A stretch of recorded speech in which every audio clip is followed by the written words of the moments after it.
Telugu Desam party నాయకులు రాష్ట్ర Telugu Desam party కార్యనిర్వాహక కార్యదర్శి యనమల కృష్ణుడు తెలుగుదేశం పార్టీకి రాజీనామా చేశారు. గత 42 సంవత్సరాలుగా తెలుగుదేశం పార్టీలో ఉంటూ ఆ పార్టీకి ఎంతో సేవ చేశానని, అయినా సరైన సమయంలో నన్ను నా అనుచరులను యనమల రామకృష్ణుడు దూరం పెట్టడం జరిగిందని కృష్ణుడు అన్నారు. తునిలో ఏర్పాటు చేసిన మీడియా సమావేశంలో ఆయన మాట్లాడుతూ మాజీ మంత్రి యనమల రామకృష్ణుడిపై తీవ్రమైన ఆరోపణలు చేశారు. పార్టీకి సంబంధించి అన్ని పదవులు యనమల రామకృష్ణుడు అతని కుటుంబీకులకు చెందుతాయని, యనమల రామకృష్ణుడు బ్రతికి ఉండగా తెలుగుదేశం పార్టీలో నాకు పదవులు వచ్చే ప్రసక్తే లేదని, అందుకే తెలుగుదేశం పార్టీకి రాజీనామా చేస్తున్నానని ఆయన అన్నారు. రాష్ట్రంలో అనేక సంక్షేమ పథకాలను ప్రవేశపెట్టడంతో పాటు వాటిని సక్రమంగా అమలు చేయడం సామాన్యమైన విషయం కాదన్నారు. ప్రస్తుతం ఈ రాష్ట్రానికి వైఎస్ జగన్మోహన్ రెడ్డి లాంటి నాయకుడు అవసరం ఎంతైనా ఉందని, అందుకే తాను తన అనుచరులు వైఎస్ఆర్ కాంగ్రెస్ పార్టీలో చేరుతున్నట్లు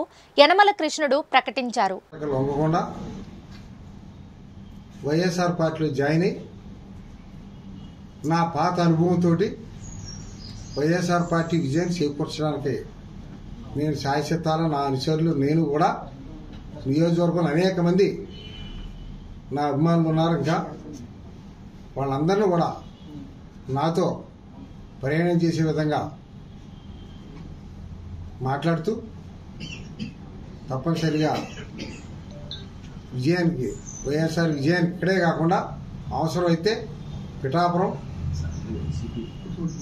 పత్తిపాడు, రాగిరిపేట పార్టీ ఆదేశాల మేరకు ఆ కార్యక్రమం కూడా చేస్తానని మీ ఛానల్ ద్వారా తెలియజేస్తాను.